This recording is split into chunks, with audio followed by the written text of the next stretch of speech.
India کے شہر آگرہ میں مغل امپائر کے آرکیٹیکٹس کا ایک ایسا شاہکار موجود ہے جس کو آج پوری دنیا تاج محل کے نام سے پہچانتی ہے۔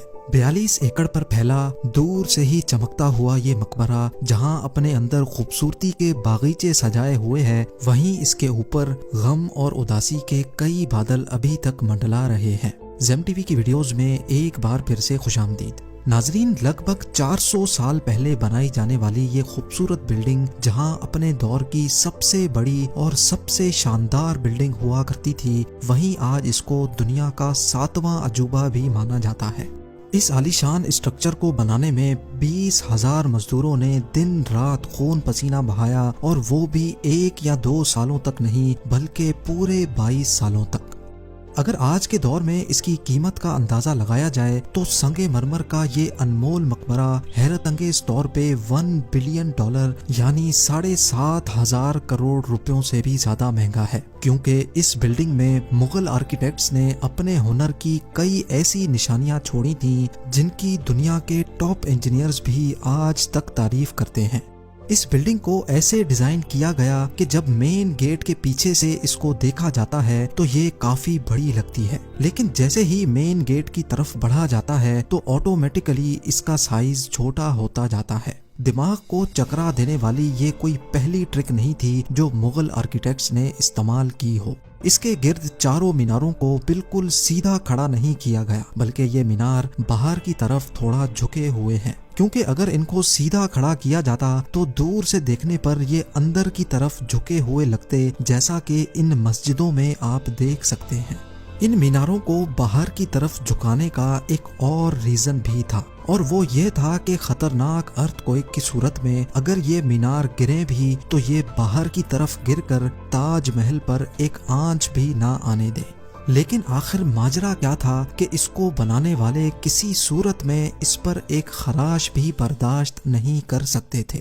تاج محل کے وہ کون سے راز تھے جن کو 400 سال پہلے چھپانے کی کوشش کی گئی تھی، اور جب اس دور میں کنکریٹ یا اسٹیل ہی نہیں ہوا کرتا تھا تو آخر اس عالیشان مقبرے اور اس پر موجود 40 میٹر اونچے ڈوم کو کیسے بنایا گیا؟ یہ سب اور اس سے بھی زیادہ آپ جان سکیں گے آج کی اس اسپیشل ویڈیو میں۔ ناظرین، یہ معاملہ اسٹارٹ ہوا تھا سن 1607 میں، جب انڈیا اور پاکستان کے اس خطے میں مغل امپائر کا ہولڈ ہوا کرتا تھا۔ اس دن مغل شہنشاہ کا سب سے چھوٹا بیٹا شہاب الدین محمد خرم 15 سال کا ہو چکا تھا، اور اسی کی سیلیبریشن کے لیے آگرہ فورٹ میں ایک عالیشان پارٹی رکھی گئی تھی۔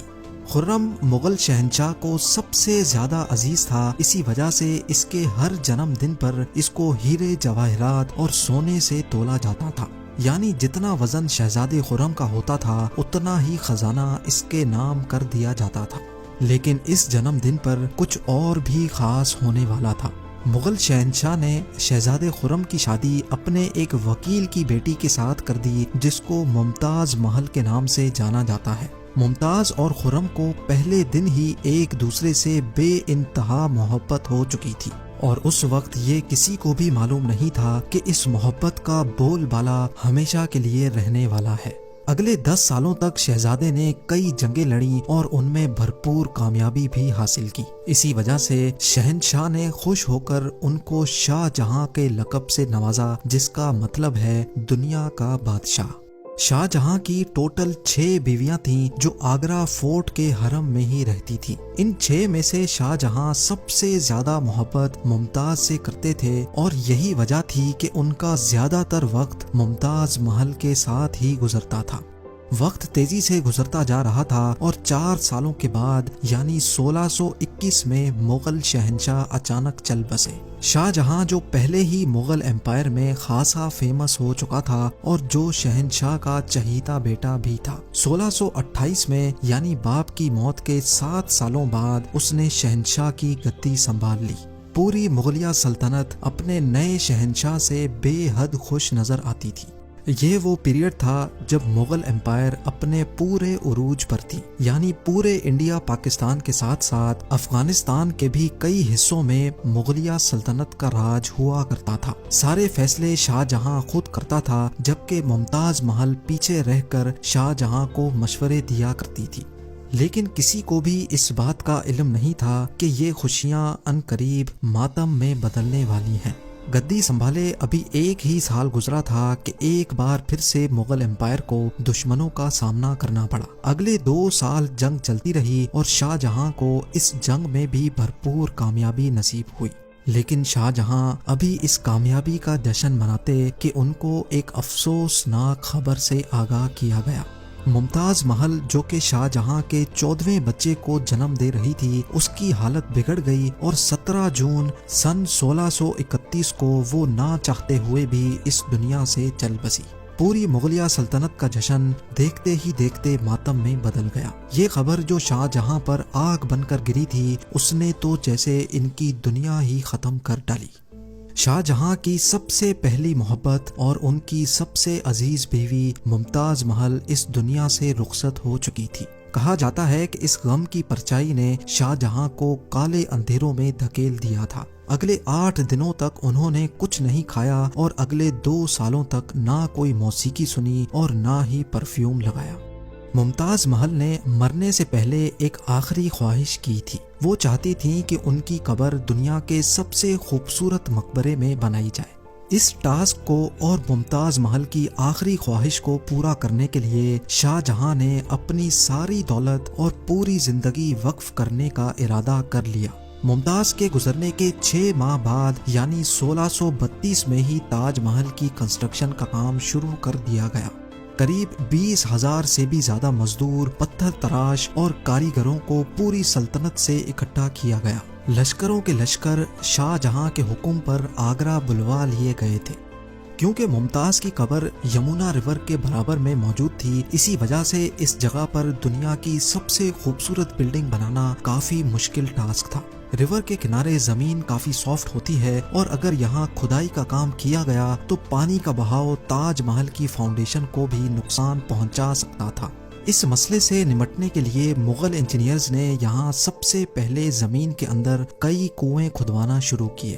مزدور یہ کنویں تب تک کھودتے رہتے جب تک خشک زمین نظر نہ آ جاتی تھی۔ ان کنووں کو پتھروں اور گارے سے بھرا گیا اور پھر اس کے اوپر پتھروں کے بڑے بڑے کالمز کھڑے کیے گئے۔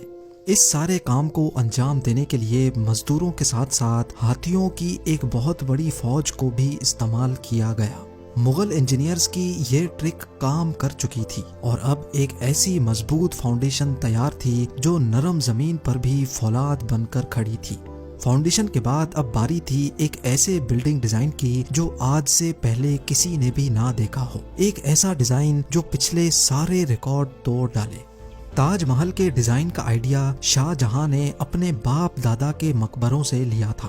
باپ کے مقبرے سے میناروں کا آئیڈیا لیا گیا، دادا کے مقبرے سے بلڈنگ کور کا آئیڈیا لیا اور اپنے انکل کے مقبرے سے ڈوم کا آئیڈیا لیا تھا۔ اور جب ان سب کو کمبائن کیا گیا تو ایک شاندار اور عالی شان ڈیزائن ابھر کر سامنے آیا۔ بلڈنگ کے اسٹرکچر کو بنانے کے لیے لاکھوں نہیں کروڑوں اینٹیں موقع پر ہی بیک کی گئیں۔ یہ سب اتنا آسان نہیں تھا اور اس میں لا تعداد پیسے بھی بہائے جا رہے تھے۔ ہر گزرتے دن شاہی خزانہ تیزی سے خالی ہوتا جا رہا تھا، لیکن شاہ جہاں کو کسی چیز کی پرواہ نہیں تھی، بس ان کو یہ کام ہر قیمت پر کمپلیٹ کرنا تھا۔ کہا جاتا ہے کہ تاج محل کی کنسٹرکشن میں اتنے زیادہ لوگ لگائے گئے تھے کہ ان کی وجہ سے آس پاس کے علاقوں میں کھانا پینا ختم ہو گیا تھا۔ 20,000 مزدوروں اور کاریگروں کی ڈیمانڈ پوری کرنے کے لیے شاہ جہاں نے آس پاس کے تمام علاقوں سے اناج آگرہ منگا لیا تھا۔ کئی سالوں کی محنت کے بعد بلڈنگ کا اسٹرکچر کمپلیٹ ہو چکا تھا اور اب باری تھی اس کو سنگ مرمر سے سجانے کی۔ یہ سنگ مرمر آگرہ سے 400 کلومیٹر دور راجستھان سے منگایا جانا تھا، کیونکہ یہاں کا مکرانہ ماربل آج تک دنیا کا فائنسٹ ماربل مانا جاتا ہے۔ شاہ جہاں نے تاج محل کے لیے پورا مکرانہ ماربل ریزرو کر لیا تھا، یعنی جب تک تاج محل کی ڈیمانڈ پوری نہیں ہو پائے گی تب تک کسی کو بھی یہ ماربل خریدنے کی اجازت نہیں تھی۔ 1000 ہاتھیوں کی مدد سے ہزاروں ٹن وزنی ماربل راجستھان سے آگرہ منگایا گیا۔ تاج محل کا یہ خوبصورت ڈوم اتنا بڑا ہے کہ اس کا اندازہ صرف آنکھوں سے دیکھ کر ہی لگایا جا سکتا ہے۔ آج کل اس طرح کے ڈوم بڑی آسانی سے اسٹیل اسٹرکچر پر بنائے جا سکتے ہیں، لیکن 400 سال پہلے 40 میٹر اونچے ڈوم کو بنانے میں ان کے پاس صرف پتھروں کا ہی سہارا تھا۔ اس ڈوم کو بنانے میں مغل انجینئرز نے جو اسٹریس کیلکولیشن کی تھی اس کی آج کے انجینئرز بھی بہت تعریف کرتے ہیں۔ تاج محل کی فنیشنگ کے لیے اس کو پیٹرا ڈورا یا پرچن کاری سے ڈیکوریٹ کیا جانا تھا۔ پیٹرا ڈورا ایک ایسی کلاکاری کو کہا جاتا ہے جس میں قیمتی پتھر کو ماربل کے اندر تراش کر لگایا جاتا ہے۔ ماربل کو بڑی مہارت اور باریکی سے قیمتی پتھر کی شیپ کے حساب سے تراشا جاتا ہے اور پھر اس میں پتھر کو گلو کے ذریعے چپکایا جاتا ہے۔ تاج محل پر استعمال ہونے والی گلو کوئی عام گلو نہیں تھی۔ کافی ریسرچ اور لیبارٹری ٹیسٹ کے بعد معلوم پڑا کہ یہ گلو شیرہ، لیمن جوس اور سنگ مرمر پاؤڈر کو ملا کر بنائی جاتی تھی۔ وہی سیم گلو آج بھی تاج محل کی رینوویشن کے لیے استعمال کی جاتی ہے۔ تاج محل کی خاص باتوں میں ایک بات یہ بھی ہے کہ یہ دن میں 4 مرتبہ اپنے رنگ بدلتا ہے۔ سورج نکلنے سے پہلے یہ بالکل بلیک شیڈ دیتا ہے، سورج نکلنے کے بعد یہ لائٹ یلو اور پنک شیڈ دیتا ہے، جبکہ دوپہر کے وقت تاج محل کی خوبصورتی کا نیا رخ دیکھنے کو ملتا ہے، نیلے آسمان پر جیسے موتی چمک رہا ہو، اور سن سیٹ کے وقت یہ پوری بلڈنگ گولڈن کلر کی دکھائی دیتی ہے۔